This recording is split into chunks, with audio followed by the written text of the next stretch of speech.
My name is Bradley and I'm the Senior Advisor First Nations here at Challenge. So I've been with Challenge for about 2.5 years now.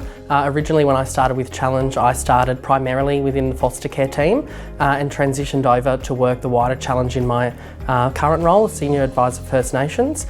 And so I look after all things cultural, all things First Nations here at Challenge.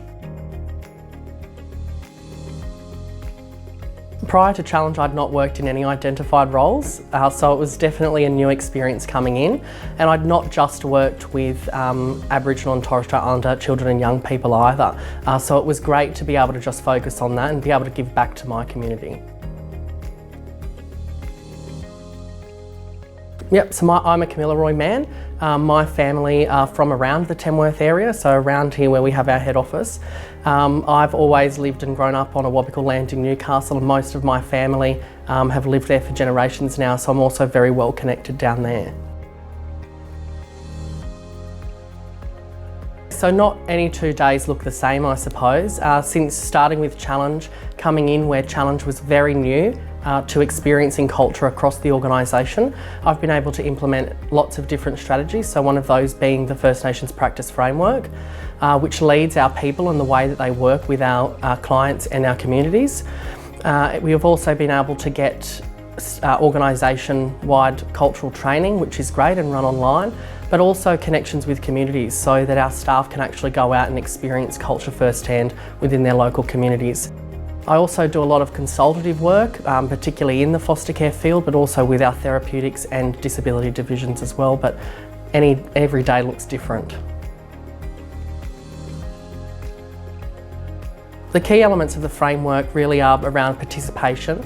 So that's the participation of Aboriginal people in those decision-making processes. So that includes staff and clients as well as our communities. And self-determination, so actually allowing Aboriginal people to make their own decisions or decisions that affect them and their families are probably the 2 key principles within that framework. I think the number 1 key thing to remember in the back of everyone's mind that works in foster care or other sectors as well is family connection.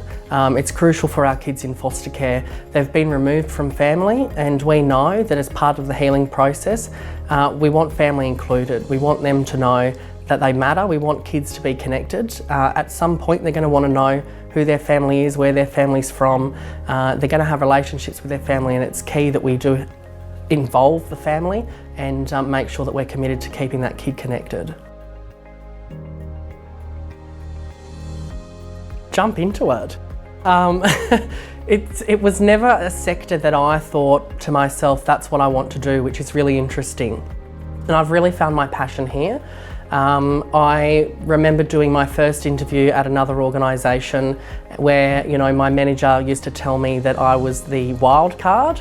I'd not had experience in out-of-home care and certainly had some university qualifications that would lend itself to that, but I really found my passion here. So I would say just jump into it if it's something that you thought about, or maybe if it's not something you've thought about, give it a go. I've worked now for a number of years in the foster care sector and have just recently been given an opportunity to study a PhD on supporting Aboriginal children in out-of-home care and how we can better to do that. So the world is absolutely your oyster when it comes to that, and I would say just jump into it. I think, as a start, it's about empathy. It's about actually caring. And look, whilst I didn't come into the sector with any great passion around the sector, I've grown into that. I think passion, after you've been here a while, if you don't have it, then it's probably not the sector for you. But empathy absolutely is the key, I think, to working in community services as a whole, particularly when it comes to foster care. I think being able to put yourself in someone else's shoes is really important.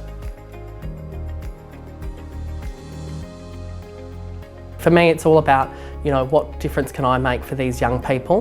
When I wake up every day, I've got 2 motives. One of them is to make sure that this is a world that's better off for our young people, and also I want to be able to support our staff, because it's our staff on the ground ultimately being able to change these kids' lives.